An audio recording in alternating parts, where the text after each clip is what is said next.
All right, so two good bits of great news. The first one, the end of the last video, it was not something major. So let's clap it up for that.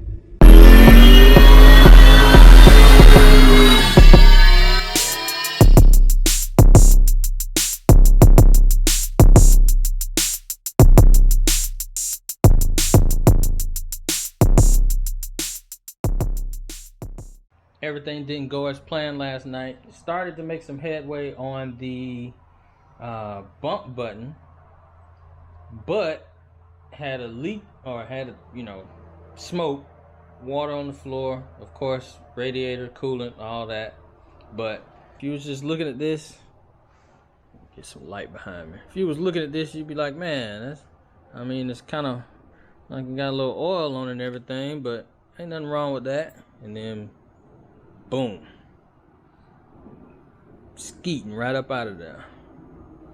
So already got another one, gonna replace that, be back on the road again. And then number two, so I got basically so frustrated that you start thinking of, man, this ain't gonna work, but I'm gonna do it anyway. And guess what? It worked. So now my speed is right. And what I did was I basically just started all the way over with a brand new tune, and put all of my stuff that I had, kind of put in the old one, put it into the new tune, and lo and behold, speed started working correctly. Then kind of changed some stuff in the system to see if I can get this thing work. And I mean, this mud shifting, I can't say like butter, because you don't shift butter, but whatever be shifting like some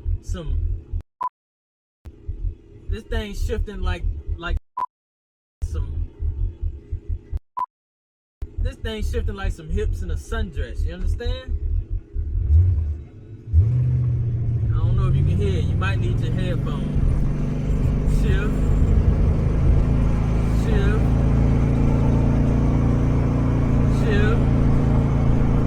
I'm talking about that thing.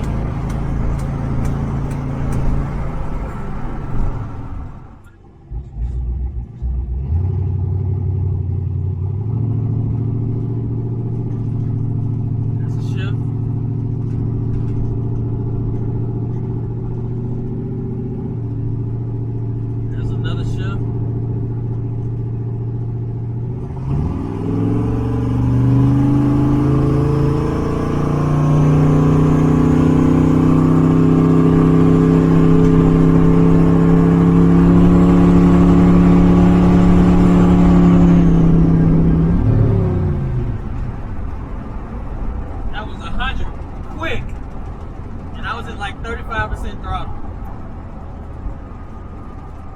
Man, if I can put it down, boy, this thing gonna be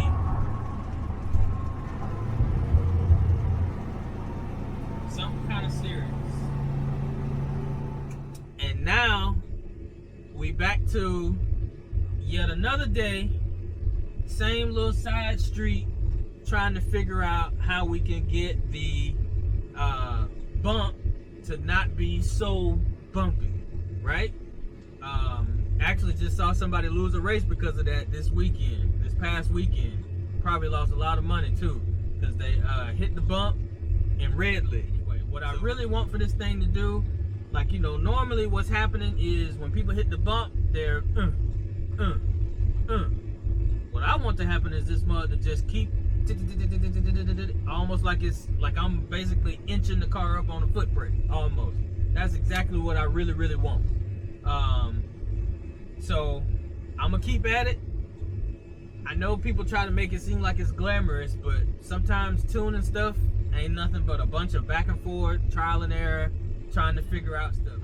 Got a little time. It's cool outside this evening, or tonight. It's about midnight. But it's cool outside, and it's always better for me to take advantage of the cool weather than not take advantage, because doing this kind of stuff heats up your oil temp, heats up the transmission temp. I don't want to get it too hot and mess something up just trying to fix this. But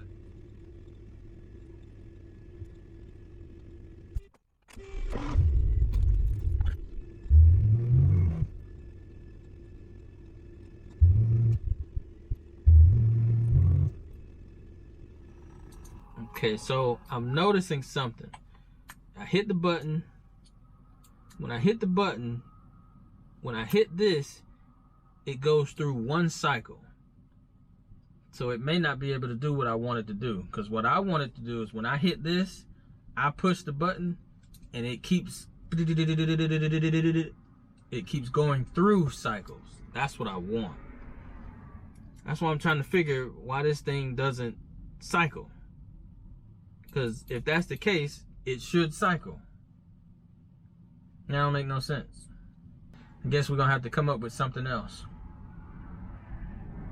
The next best option is to do the lightest possible pulse or movement, and then I just have to keep pressing it myself. So I had an idea because I looked into the outputs. If you create an output, you have input triggers, you have an output table, but you also have something called a timer.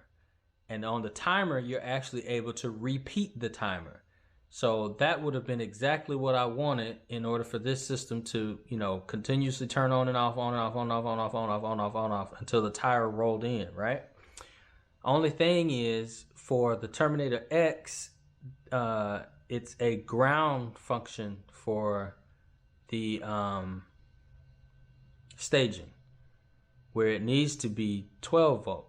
So it's kind of already hooked up to be a ground, and I don't necessarily want to change it. And on top of that, it would have taken another output away. So I'm kind of giving up. But the other idea that I had was to go ahead.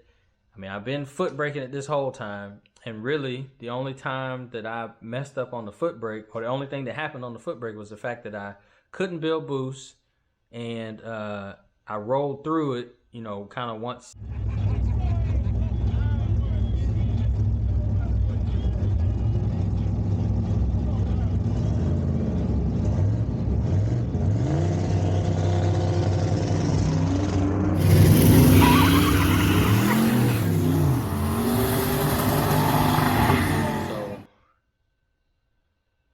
I won't have that issue. I can minimize the roll in, the jerkiness of the roll in if I kind of stay on the brake a little bit, and I'll have enough time to get off the brake, stay on the TransBrake, and then just use the TransBrake.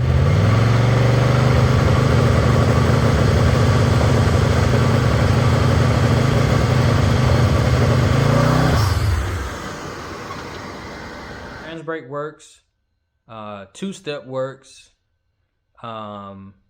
and I have a solution for the bump. So it works, but I have a solution to get it to work how I kind of more so want it to work. So I think we all good on the transmission install, the TransBrake install, and now it's pretty much March. So we're gonna have some stuff coming up that's close enough that we're gonna hit. And hopefully we can, stay together and get out there and show some people some stuff. So be on the lookout for that. And I guess I'll holler at y'all later.